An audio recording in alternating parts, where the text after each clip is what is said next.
رحيل جوميز، بس في مفاجأة ليا أنا شخصيا، ومفاجأة قد تكون متوقعة. رحيل جوميز عن الزمالك خلاص، هي مفاجأة في التوقيت لكن هي متوقعة لأنها ممكن تحصل لسبب. يعني إيه؟ أنا عايز أتكلم في الموضوع. أنا مش بحب أتكلم عن الزمالك، يعني مش بحب أتكلم عن المنافسين خاصة لما بيبقوا في موقف سيء، بس أنا في كذا حاجة كده خلتني إن أنا لازم أتكلم في الموضوع. أول حاجة، ليه جوميز جاله عرض وكولر ما جالوش عرض؟ مين قال لك إن كولر ما جالوش عرض؟ تمام؟ طيب، دي نمرة واحد. نمرة اتنين، جوميز بياخد في الزمالك 65,000 أو 60,000 دولار، ومتأخرين ما بيقبضهمش، بقاله 3 شهور ما بيقبضش. وكولر بياخد 200,000 دولار في الشهر، بياخدهم كل شهر منتظمين، مفيش شهر بيتأخر. فكولر يمشي ليه؟ طب مين اللي هيفوض كولر؟ هيكلمه من أنهي ناحية؟ طيب، فكرة إن نادي يكلم مدرب متعاقد مع نادي دي بتحصل في العالم كله. مانشستر يونايتد لسه جايب روبن أموريم من سبورتنج لشبونة ودافع له الشرط الجزائي وجابه. تمام. روبن اموريم كان راجل جنتلمان واتفق مع سبورتنج لشبونه، انا هسيبكم بعد التوقف الدولي بحيث يبقى عندكم وقت تشوفوا مدربين، تشوفوا بتاع، بحيث ان حتى يقعدوا مثلا اسبوعين لحد اول ماتش، عشان لو يجي مدرب مؤقت او اي حاجه يبقى يقعد يتاقلم شويه لحد ما يمشي. اتفاق جنتلمان، ما يمشيش قال لهم انا ماشي الصبح، دي حركه يعني ايه. الحاجه الوحيده اللي بلومها على جوميز ان هو قال الو انا ماشي سلام عليكم، خلص الحوار، ده غلطان. انا شايف ان دي الحاجه اللي تلام عليه. طيب، بس هي الفكره ان هتحلل الاحداث، بس حل الاحداث بمنتهى الهدوء كده عشان بس اوصل للقصه دي كلها.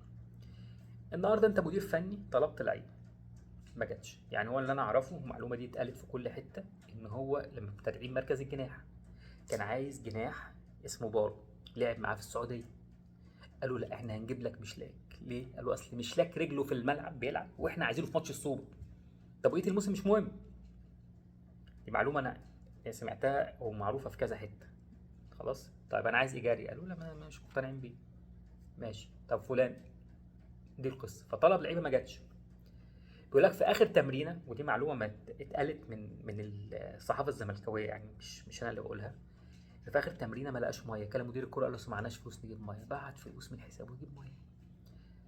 فهو الفكره ان انت الراجل بتتكلم معاه مأخر له مرتبه، جاي له عرض 3 اضعاف، يعني كلام 200 او 250، 3 اضعاف المرتب اللي هو بياخده.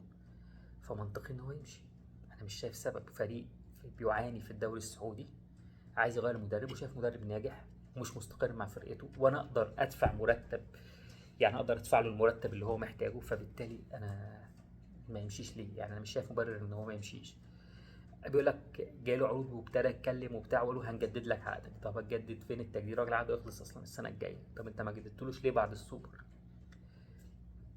نقطه تانية، النهارده ايه؟ طب هو الراجل بياخد 65، كولر بياخد 200، عرضوا عليه 100، 120. حلو، كلام جميل، مفيش مشاكل، انت حر على قد امكانيات النادي. في نفس الوقت نجم الفريق بقاله سنه في عقده وجاله عرض ب 6 مليون. طب ما ال 6 مليون دول هينعنشوا بقى خزنه الفريق وترفعوا لي المرتب واجيب لعيبه على مزاجي والدنيا. قالوا لا مش هنمشيه. طب ما كده يمشي ببلاش، مش مهم يمشي ببلاش، المهم يلعب ماتش السوبر. طب لعب ماتش السوبر لا طب هنعمل ايه؟ هنجدد له. طب ما تجددوا، لا معناش فلوس. طب بيعوا، لا ما ينفعش نبيعه، الجمهور هيزعل مننا. فدي نقطتين كده انا مش حابب ان انا اتكلم، عشان مش حابب ان الزملكاويه يزعلوا مني، بس هي دي نقطتين. يعني اخر نقطه بس، ان فكره ان شخص ما بيحب الاهلي في السعوديه، فهو راح جايب عرض لجوميز عشان يدمر الزمالك. طب انا عايز اقول لك على معلومه، الزمالك ثالث الدوري السنه اللي فاتت وما بيلعبش في دوري الابطال اللي هم اهم بطولتين الاهلي بينافسهم. الاهلي عايز الدوري ودوري الابطال. التاني بيراميدز، واللي معاه في البطوله هنا بيراميدز. لو الراجل ده يقدر يدمر منافس الاهلي، هيدمر بيراميدز مش الزمالك. بدل ما بيراميدز النهارده بيعرض على اكرم توفيق مرتب بالدولار عشان يسيب، عشان ما يجددش في الاهلي، وعنده واحد من ولاد الاهلي اللي هو رمضان صبحي، وقبل كده خد ناس كتير من الاهلي. طب ما انا ادمر ده، ادمر ده، مش ادمر ده بالمنطق يعني والعقل. يعني انا عايز بس ان انا ايه، شويه منطق وعقل. هو بيحب الاهلي، ما اعترضناش. لو بيحب الاهلي يروح يجيب لي ابراهيم عادل، يروح يجيب لي زيزو، يروح يجيب لي لعيبه على مستوى عالي افارقه من اي حته، بدل ما انا عندي ازمه في الدولار ومش عارف اجيب لعيبه. خلاص، لو هو بيحب النادي مش هيروح ادمر الفريق الثالث على الدوري. يعني مش مع كامل احترامي، الزمالك هو القطب الثاني في الكره المصريه، ولكن انا المنافس حاليا القوي جدا الاقوى من الاهلي ومش الزمالك هو بيراميدز. لكن بيراميدز عنده تشكيله خرافيه، بيراميدز عنده دكه بدلاء تروح تلعب اساسي في الاهلي والزمالك. يعني يعني انا عايز اقول لك ان الزمالك، ان بيراميدز عنده مثلا صديق اجولا ورمضان صبحي وابراهيم عادل، دول الاساسيين. الاحتياطي بتاعهم مصطفى فتحي وعبد الرحمن مجدي يلعبوا في اهلي وزمالك عادي جدا يعني، ففريق اقوى بكتير يعني. ما علينا. اتمنى، عارف الزمالكاويه يزعلوا مني بس انا اسف يعني، بس انا قلت الكلمتين لان انا فعلا الموضوع ده استفزني جدا يعني.